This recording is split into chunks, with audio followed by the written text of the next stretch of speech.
Meine Lieben, ich heiße euch recht herzlich willkommen zu einer neuen Folge von der Schatzsuche mit dem Metalldetektor hier auf meinem Kanal Sondel die Waldfee. Mein Name ist Flo. Schön, dass ihr wieder eingeschaltet habt. Das erste Mal im Jahr 2023, wo ich mal endlich wieder losgehen kann, wo das Wetter mal mitspielt.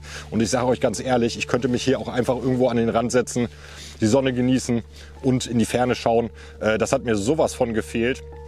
Ja, mal gucken, was wir heute finden können. Jetzt kommt erstmal das kurze Intro für euch. Grüße gehen nochmal an meinen Sponsor abenteuer-schatzsuche.de und wir sehen uns dann gleich beim ersten Fund.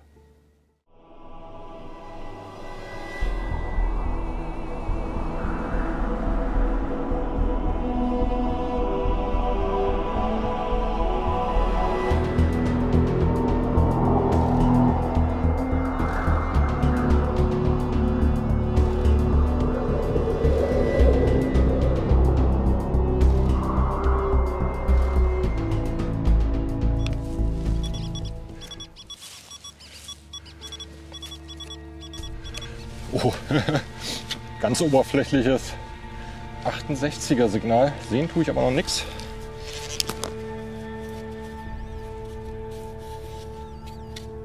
Oh, ich glaube, es ist eine Münze. Ich glaube, es ist eine Münze. Nee, es ist ein Knopf. Ach, schade. Naja, ist auch nichts drauf. Öse ist aber noch dran. Ein kleiner Knopf. Direkt neben dem Knopf haben wir noch ein 71er Signal.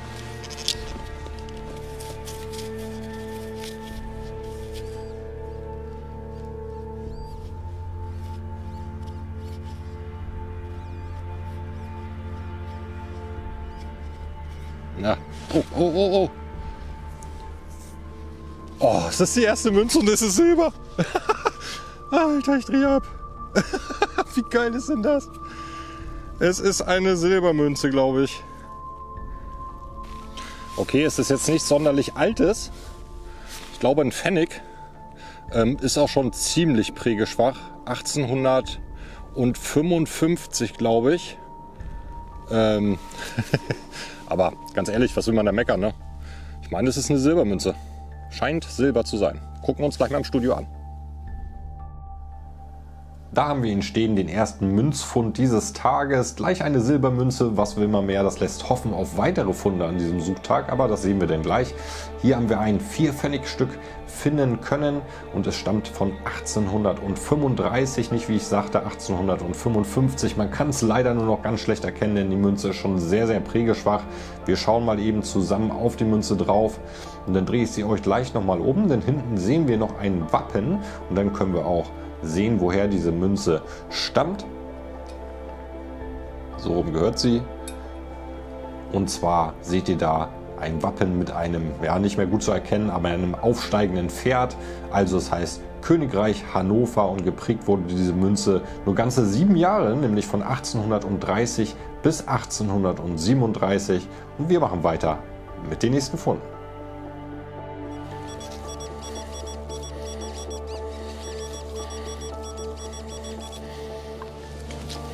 78er Signal. Liegt, glaube ich, nicht so tief. Ne?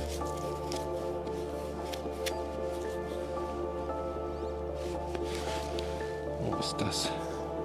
Oh. Das ist mal interessant auf jeden Fall. Herzform. Das könnte irgendwie, ja, für einen Riemenverteiler ist es fast ein bisschen klein. Ich glaube, das ist vom Gürtel. Tatsächlich, und es war mal aufgenietet. Das gucken wir uns gleich mal im Studio an. Dann seht ihr es auch noch einmal von dicht. Aber das wird auch schon ein bisschen älter sein tatsächlich. Könnte ich mir vorstellen. Sweet.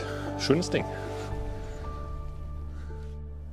Ja, hier haben wir ein richtig schönes, merkwürdiges Stück. So fast ein bisschen in Herzform. Wir schauen mal kurz drauf. Ich schaue mal eben, wie ich euch das am besten hinstelle. So sieht es, glaube ich, ganz gut aus. Und ja, oben sehen wir so eine rechteckige Aussparung. Da würde ich sagen, ging ursprünglich mal wahrscheinlich ein Lederband durch. Und diese Löcher sind wahrscheinlich für Nieten gedacht. Und ich glaube nicht, dass es irgendwie zum Gürtel gehört, sondern ich denke eher, das wird in Richtung Zaumzeug wahrscheinlich gehen. Also vom Pferdegeschirr. Genaue Datierung kann ich leider nicht sagen. Ich habe das Stück jetzt so als Vergleich nirgendwo in Publikationen bis jetzt finden können. Aber ich denke, es wird auch schon ein klein wenig älter sein. Und mal gucken, was kommt jetzt. Ah ja, das kommen noch ein paar Münzen. 71er Signal. Mal gucken.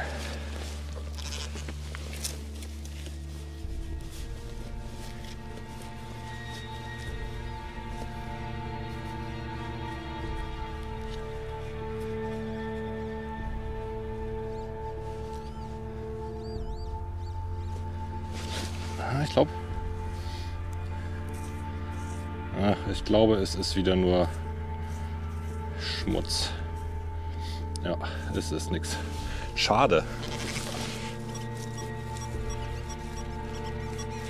So, komm, jetzt aber 83er Signal. Es kann eigentlich nur eine Münze sein.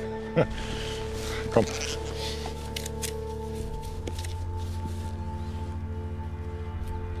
Nee, es ist eine große Musketenkugel. Aber auch schön. Sehr gut. So, nach langer Zeit mal wieder ein 74er Signal. Klingt klein. Mal schauen, ob es was ist oder ob es nur ein Bleischnipsel ist, vielleicht. Okay, es ist draußen.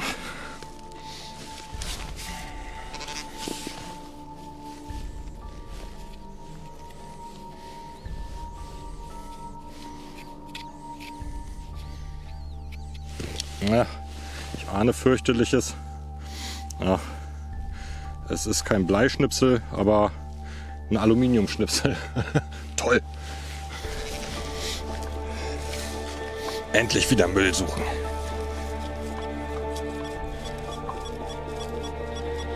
Ein 85er Signal.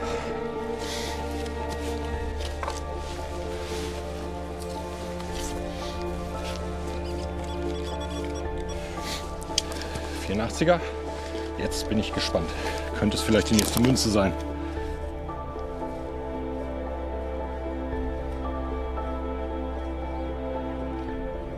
Ne, ist keine Münze. Es ist wieder ein Stück verdammtes Blei. Mann. Das nächste 80er Signal hier.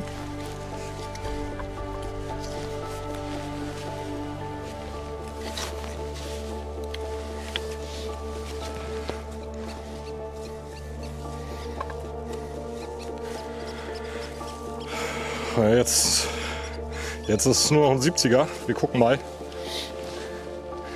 ob es vielleicht was Gutes ist oder wieder Müll. Ja, die Fläche hier ist schwierig.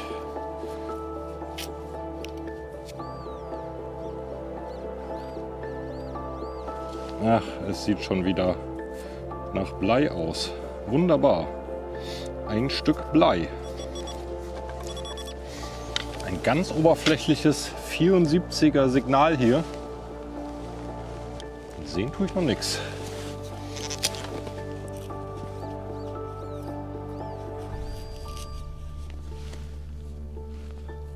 Es ist eine Münze, oder? Ja, ich glaube, es ist eine Münze. Leider total runtergerockt. Die eine Seite ist auch ein bisschen verkrustet. Aber man könnte vielleicht mit Glück noch was drauf erkennen. Ich gucke mal, ob ich sie gereinigt kriege.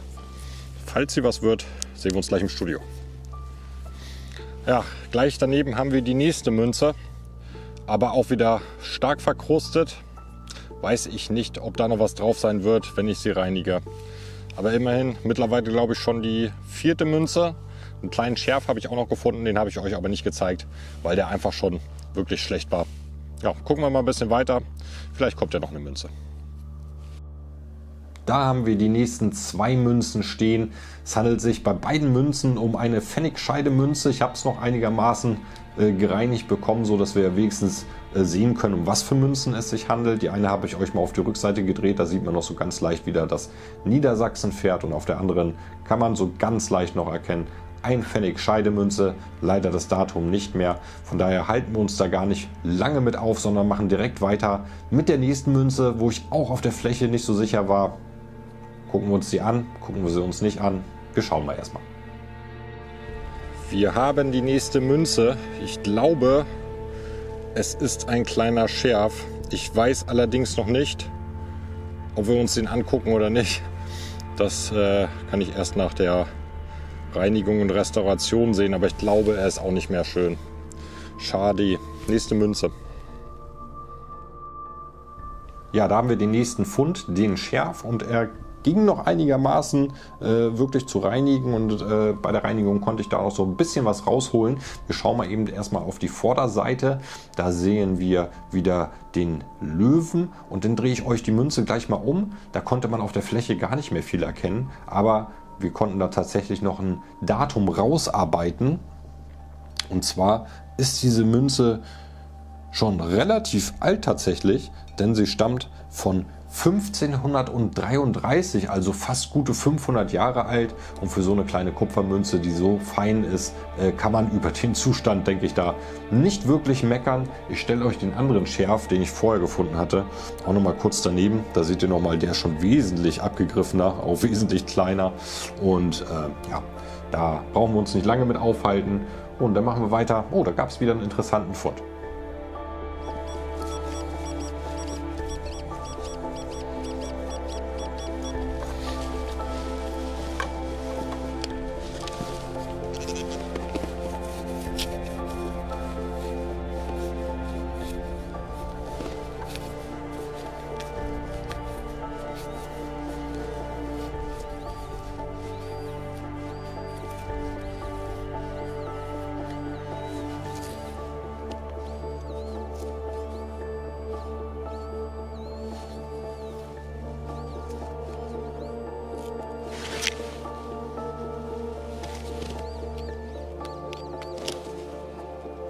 Oh.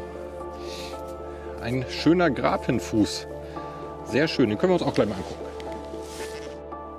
Da haben wir das nächste Fundstück, ein Grappenfuß. Grapen ist so gesehen ein älterer Kochtopf. Den konnte man entweder an einem Henkel über das Feuer hängen oder mit diesen Füßen auch in die Glut direkt stellen zum Kochen. Und hier haben wir so einen Grappenfuß jetzt gefunden. Wir schauen uns mal eben schnell an, wie so ein Grapen in komplett aussieht. Wann genau dieser Grapenfuß datiert, kann ich leider nicht sagen, denn es gab diese Grapen über einen sehr langen Zeitraum, zuerst aus Irdenware im Mittelalter und später dann halt hier auch aus Bronze. Die waren auch sehr lange im Gebrauch und wurden dann irgendwann abgelöst durch diese gusseisernen Kochtöpfe, die dann irgendwann wesentlich günstiger in der Produktion waren. Aber wie gesagt, wann genau dieser Grapenfuß datiert, I don't know. Wir machen weiter mit einer richtig gut erhaltenen Münze. Okay, hier haben wir das nächste Signal. Wir haben schon draußen ein 83er.